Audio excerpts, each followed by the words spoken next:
सभापति महोदय, धन्यवाद, आपने मुझे ये अवसर दिया। भारत एक ऐसी सभ्यताई राष्ट्र है जिसकी विरासत और ऐतिहासिक भूमिका देश के विभिन्न भागों में फैला हुआ है। कभी कभी उदासीनता, उपेक्षा के और अज्ञानता के कारण हम अपनी विरासत को समेट नहीं पाते हैं। इसी संदर्भ में मैं बिहार के बेगूसराय के नौलागढ़ और जयमंगलागढ़ की चर्चा करना चाहता हूँ।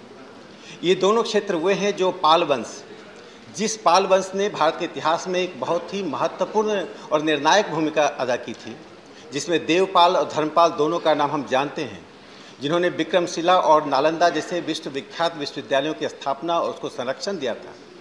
उस पाल वंश में अनुग्रह पाल द्वितीय की राजधानी होती थी नौलागढ़ और जयमंगलागढ़। यह वह क्षेत्र है जिसको बिहार सरकार ने 1987 में 1976 के कलानिधि एक्ट के द्वारा लगभग 275 एकड़ लैंड को संरक्षित किया था पर्यटन के लिए। लेकिन 1972 में राधा कृष्ण चौधरी इतिहासकार ने जाकर उसका सर्वेक्षण किया, वहाँ सिक्के मिले थे, बहुत सी मूर्तियाँ मिली थीं, और उसके बाद Jaiswal historical and archaeological society ने जाकर उसका सर्वेक्षण किया था। लेकिन 35 वर्षों के बाद और 72 में हुए सर्वे के लगभग 50 साल के बाद भी आज वह क्षेत्र यूं ही पड़ा हुआ है।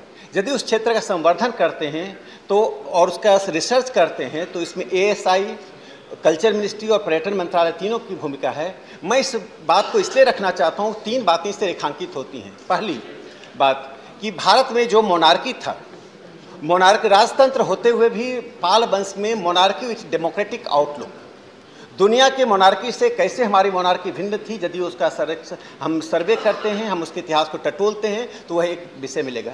दूसरा, शिक्षा के क्षेत्र में उस युग में 400 वर्षों के शासन में 8वीं सदी से लेकर 12वीं सदी तक वर्तमान युग में जो शासन व्यवस्था थी, वो पहली ऐसी शासन व्यवस्था थी जो कोअर्सिव नहीं था, दमनात्मक नहीं था।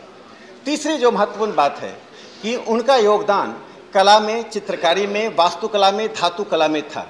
तो मुझे लगता है यदि जयमंगलागढ़, नौलागढ़ को पर्यटन मंत्रालय, संस्कृति मंत्रालय और शिक्षा मंत्रालय का ICHR, ये तीनों मिलकर यदि काम करते हैं तो हम पूरे देश में जो हमारे पास पर्यटन स्थल और ऐतिहासिक स्थल है उसके रूप में हम विकसित कर सकते हैं। एक और महत्वपूर्ण बात मैं सभापति महोदय आपके माध्यम से बताना चाहता हूँ कि जयमंगलागढ़ वह जगह है जहाँ एक शक्तिपीठ भी है।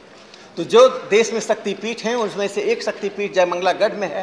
तो मुझे लगता है आध्यात्मिक, ऐतिहासिक और विरासत की दृष्टि से इस सभ्यताई राष्ट्र को एक संबल देने के लिए ऐसे क्षेत्रों का विकास करना चाहिए। मैं आपके माध्यम से सरकार से मांग करता हूं कि जयमंगलागढ़, नौलागढ़ के विकास का और सर्वेक्षण का कार्य त्वरित गति से करें। धन्यवाद। धन्यवाद जी।